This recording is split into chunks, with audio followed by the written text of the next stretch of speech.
Waouh!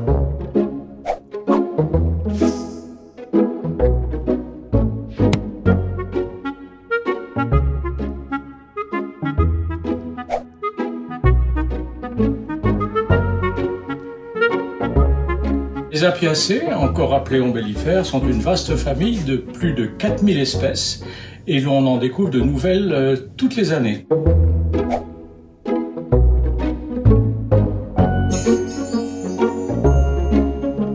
Alors, quelques explications sur les termes. Les apiacées, ça vient du fait que la plante modèle de cette famille végétale, c'est le céleri, Apium graveolens.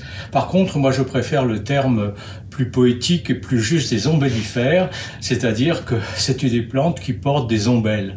Alors qu'est-ce qu'une ombelle? C'est un ensemble de fleurs qui est à peu près au même niveau, de façon circulaire, et tous les pédoncules viennent du même point.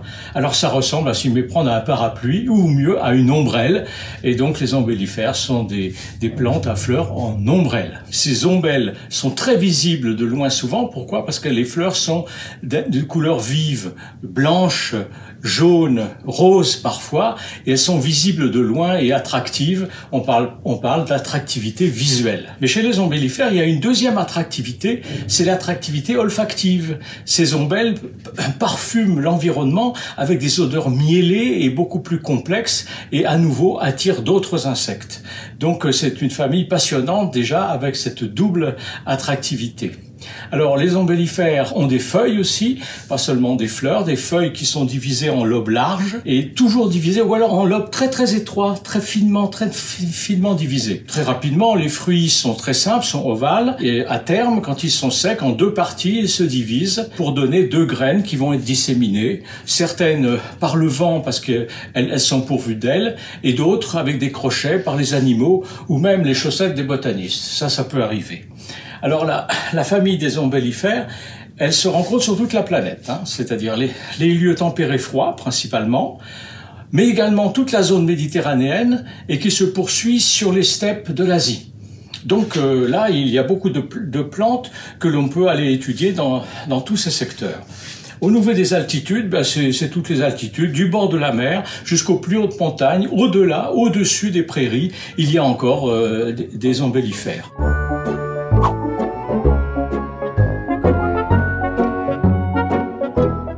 Alors c'est une famille qui en fait est bien connue de l'homme et des personnes pour une raison, c'est les multiples usages qu'on en a fait.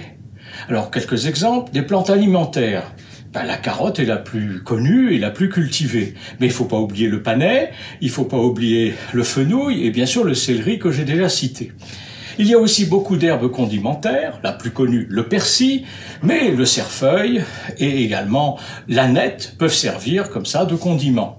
Sans oublier les épices qui sont très nombreuses, j'en citerai que 3. La coriandre, très utilisée, et qu'on vient de démontrer qu'elle est très bonne pour les problèmes cardiaques. Bon voilà, donc il y a d'autres applications, mais également le carvi, le cumin. Et j'ai déjà abordé aussi la plage médicinale de toutes les ombellifères, qui est vraiment très développée parce qu'elles ont un arsenal chimique dans leur biologie qui leur permet de résister dans leur environnement. Et toutes ces molécules seraient vraiment très applicables et de façon utile.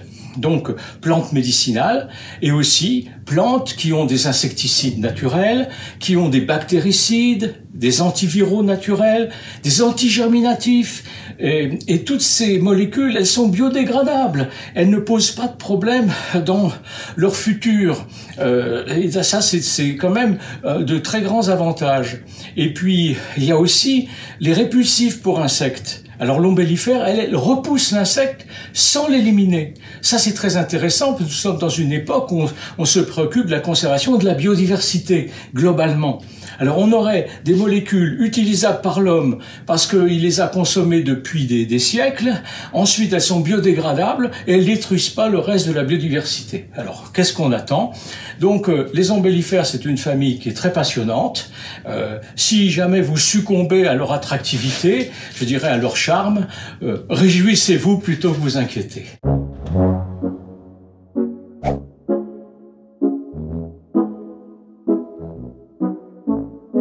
la grande berce, la grande berce se voit le long des chemins, dans les lisières forestières, est très commune. Elle atteint presque 2 mètres de haut, avec de très grandes ombelles blanches, bien attractives. Et alors, ce qui est intéressant, c'est que les pétales de la périphérie sont fendus en deux comme des flèches, pour une sorte de signalétique pour les insectes. L'atterrissage, c'est là, pas ailleurs, c'est ici. Voilà. Et puis, malheureusement, attention, si elles ont beaucoup de molécules, certaines sont quand même très toxiques. La plus connue, c'est la grande ciguë, qu'on appelle Conium maculatum, et qui a tué Socrate. Et il faut faire très attention. Elle a des ombelles blanches, des feuilles très fines, c'est une plante très élancée. Mais heureusement, on la reconnaît à un point, c'est que la tige est mouchetée, tachetée de taches pourpres, de rouge foncé et autres. Quand vous voyez une ombellifère comme ça, avec une tige tachée de pourpre, vous l'évitez, absolument. Une deuxième, je tiens à en parler, c'est le Nantes safrané. Pourquoi safran? C'est quand on coupe la tige ou les rameaux, ils s'exsudent, ils perlent une sorte de lait jaune vif. Et ça, c'est unique. Et quand vous voyez ça, vous évitez d'utiliser la plante. Et la dernière que je voulais mentionner, c'est le fenouil, utilisé par l'homme depuis plus de 4000 ans, avec de nombreuses applications, originaire d'Afrique du Nord, il semble, et qui produit de très belles ombelles jaunes vifs, très attractives, très solaires. Et donc c'est une plante qui est tout à fait remarquable et plaisante à étudier. Dans cette vidéo, nous avons vu que les fabacées et les poacées étaient les deux principales familles pour l'alimentation, et non seulement l'alimentation humaine, mais également l'alimentation des animaux domestiques, en particulier du fait de leur complémentarité entre protéines d'un côté et, on va dire, amidon de l'autre côté. Cette combinaison se retrouve dans un très grand nombre de plats sur toute la planète et dans toutes les cultures. Ces deux familles sont également des ressources essentielles pour l'élevage des animaux. Autre point à garder en mémoire, les graminées ou poacées sont un ensemble de plantes qui sont dominantes dans un certain nombre d'écosystèmes, comme les prairies. Elles sont reconnaissables au-delà de la forme des feuilles très linéaires par leur inflorescence avec des épis d'épillets. Il est aussi notable que les fleurs de ces poacées sont très peu colorées au point qu'on ait l'impression qu'elles n'en ont pas. Pour ce qui est des légumineuses, elles sont caractérisées par un fruit qu'on appelle gousse ou légume, et un sous-ensemble assez important des légumineuses ont des fleurs papillonacées, ce qui constitue la sous-famille des faboïdés ou papillonoïdés. Ces fabacées ont également des feuilles composées, il y a des stipules aussi, et peuvent avoir des vrilles au niveau des feuilles.